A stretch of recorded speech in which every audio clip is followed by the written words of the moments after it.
Hello everyone. Right now, you're probably doing what most of us do, trying to make life work using the best logic, the best advice, and the best strategies you can find. You make lists, you weigh pros and cons, you ask the smartest person you know, you Google things at 2 a.m. Like, how to know if I'm making the right decision. But even with all that effort, things still fall apart, don't they? That's where you are right now. You had a plan. It made sense. The numbers lined up. The people agreed. You told yourself, this is wise, this is solid, so you stepped forward with confidence. And then, slowly, unexpected delays, a door that should have opened, slammed shut, a trusted voice suddenly silent, and your perfect plan begins to dissolve in your hands like paper in the rain. You sit on the edge of your bed and ask, what did I miss? I did everything right. But maybe that's the problem. Maybe you were relying on right more than on God. You think of Solomon, the man who literally asked God for wisdom instead of riches or power. And what was God's response? He delighted in that request, not because Solomon was clever, but because he was humble, because he knew what he didn't know. But you tried to know everything. You tried to predict and control it all. And now here you are, still confused, still wondering why common sense didn't lead to clarity. It's because wisdom is not just about being smart. It's about seeing through God's eyes. You read a story once about a brilliant CEO who built a multi-million-dollar company, then walked away from it after a single dream and prayer, warning him of collapse. Everyone mocked him, until 6 months later, the entire industry crashed. He wasn't smarter, he was just listening. Right now you're not listening. You're panicking. You're scanning for the next podcast, the next article, the next person to tell you what to do. But you haven't yet stopped to ask, Lord, what do you want? And honestly, that question terrifies you. Because you know it might lead you somewhere unexpected, somewhere uncomfortable, somewhere that feels more like losing control than gaining it. But here's the truth. That's where wisdom lives. In 1956, 5 young missionaries landed in Ecuador, determined to share the gospel with a remote tribe. Logic screamed, don't go. Wisdom, God's wisdom, said yes. It cost them their lives, but led to a legacy that brought hope to generations and transformed an entire people group. And now you're starting to see it. The plans that looked flawless on paper, they were missing something invisible. They were missing discernment. You stand in the kitchen, staring at the coffee brewing, and whisper, God, if my ideas aren't your ideas, take them. It's quiet, but something stirs. Maybe for the first time in a long time, you're finally facing the truth, that wisdom doesn't begin with confidence. It begins with reverence, with surrender, with humility. The world says, you've got this, but God says, you need me. And that isn't weakness. It's the first step toward seeing clearly. So you stop trying to figure it all out. You breathe, and you say, God, I'm ready to see differently now. Even if it means unlearning everything you thought you knew. You used to believe that if you gathered enough information, you'd be safe. That knowledge was a kind of armor. Layers and layers of research, advice, and common sense that would keep you from making the wrong move. But then came the decision that shattered all that. You made the best choice you knew how. You weighed the risk. You trusted the numbers. You even asked for input from people older and wiser than you. And it still blew up. The job that promised stability laid you off. The relationship you invested in fell apart. The project you poured yourself into crumbled without warning. And you felt embarrassed, ashamed, foolish. You thought, I'm supposed to be smarter than this. But maybe, just maybe, this wasn't about smarts. Maybe this was about humility. Remember King Uzziah, brilliant military leader, blessed by God, admired by his people. But when his heart grew proud, he entered the temple to burn incense, something only priests were allowed to do. It seemed like a small thing, but that act of pride led to his downfall. Wisdom had left the room the moment pride walked in. So you begin to realize something uncomfortable. You've been asking for clarity, but not for character. You've been chasing results, but not the refiner. You've asked God to bless your plans, without asking him to shape your heart. Wisdom from God isn't just information, it's transformation, and transformation hurts. It requires letting go of your self-image as the capable one, the one who always knows what to do. It requires admitting, God, I thought I was wise, but maybe I've just been afraid. In 1890s China, there was a missionary named Gladys Aylward.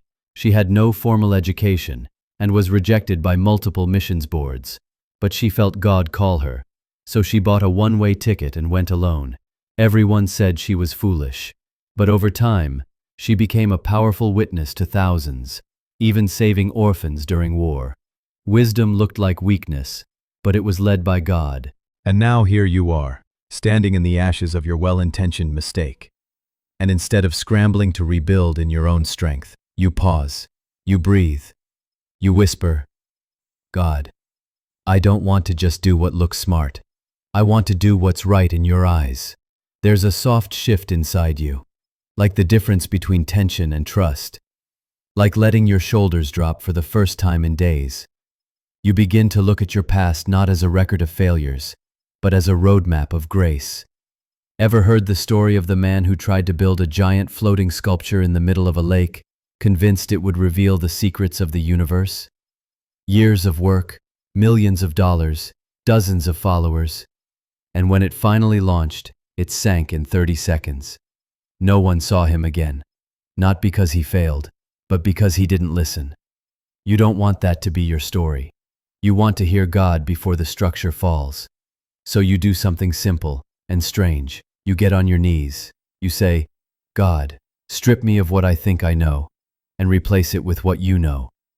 And suddenly, the panic begins to drain. Not because you know more, but because you finally trust the one who knows it all. That's where wisdom begins. Not in certainty, but in surrender. You rise, not stronger in your own logic, but softer in your spirit. And that softness? That's where the real clarity starts to grow. You didn't expect the Bible to speak to you like this. Honestly, it had always felt a little intimidating, like a puzzle you weren't smart enough to solve. You'd skim pages, you'd hear verses in sermons, but it never hit you, not like this. Now, though, you sit with it open in your lap, not as a scholar, not as a skeptic, but as someone hungry. And suddenly, the words move. Not literally, of course, but it feels like they do. They rise from the page and press into your soul like fingers on your chest.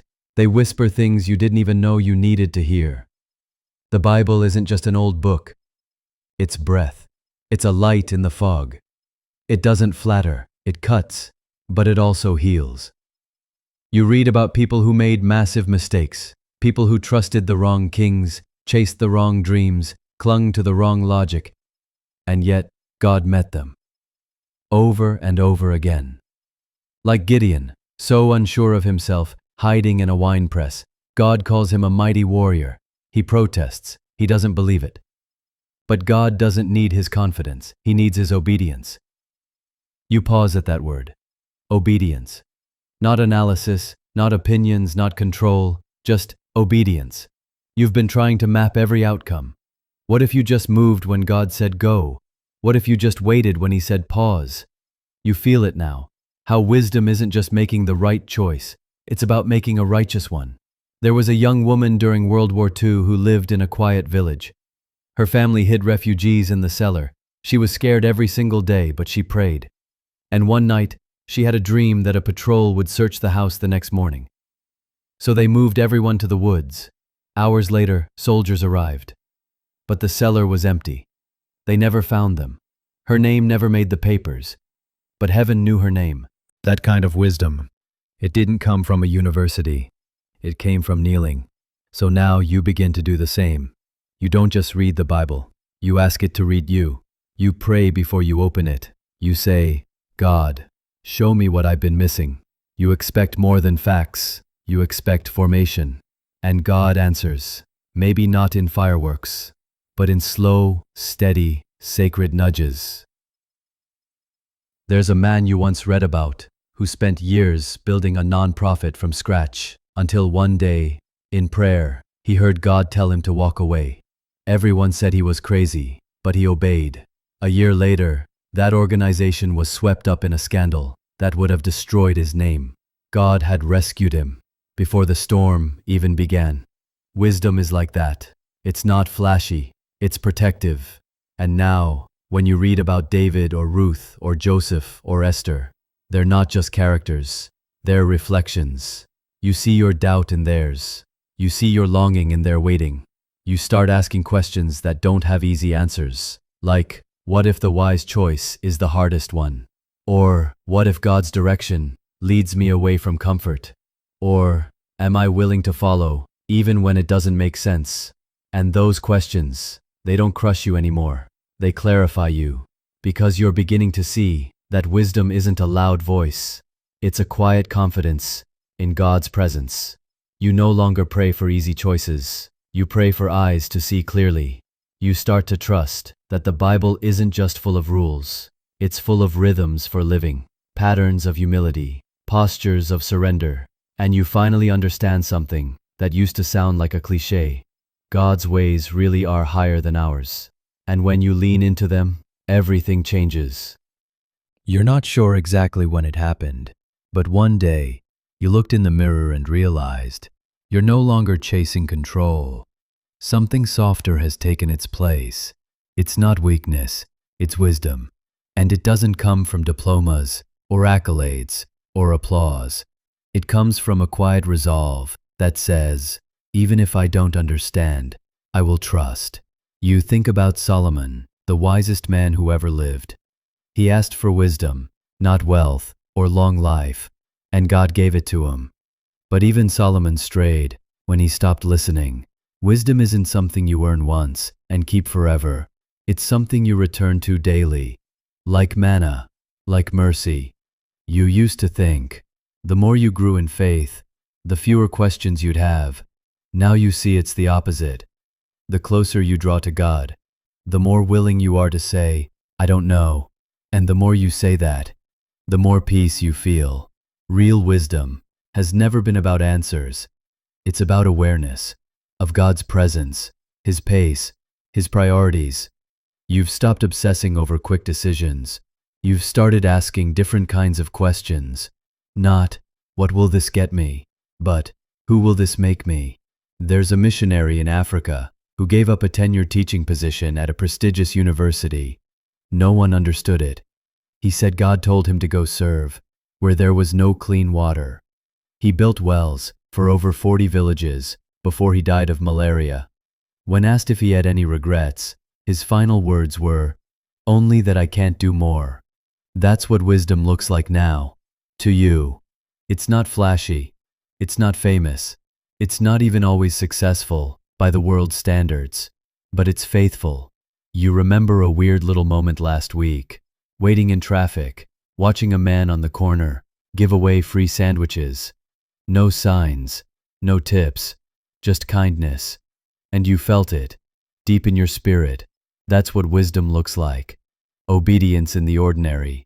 There's a man in your town who volunteers at the hospital every Wednesday.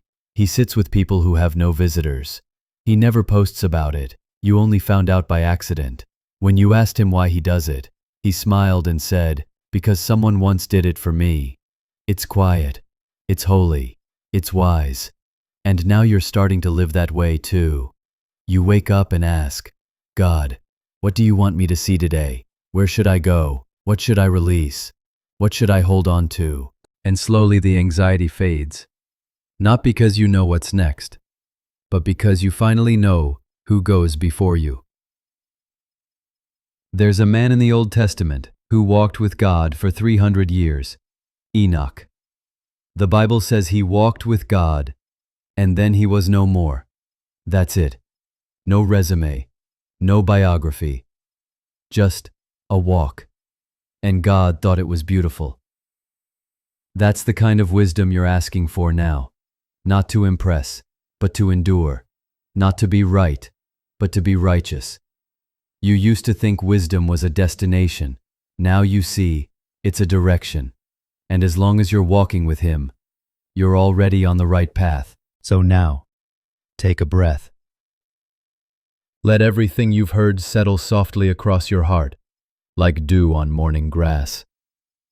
This isn't a story that ends with clarity, but with comfort. You've learned that wisdom doesn't always shout or shine. It doesn't demand headlines or honor rolls. It often walks in unnoticed, wrapped in humility, carried by trust. You've seen that it's not about mastering life, but surrendering it. You've walked through days where everything felt uncertain, when logic failed, plans fell through, and voices around you grew loud with panic.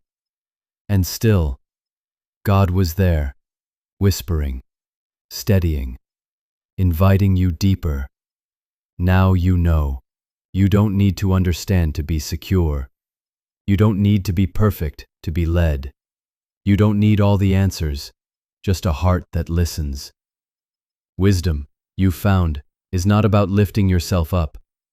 It's about lowering yourself before the one who sees it all. And in that surrender, you are held. Not by control, not by knowledge, but by grace. So let your soul breathe again.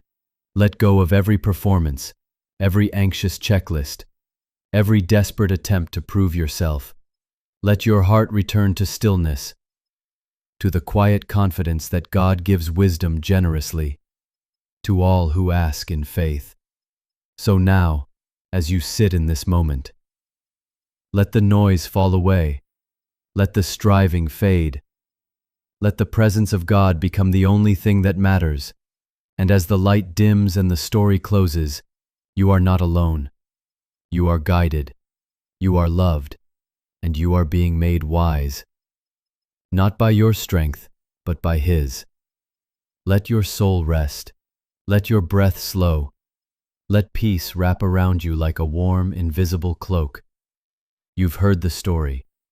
Now, let it live in you.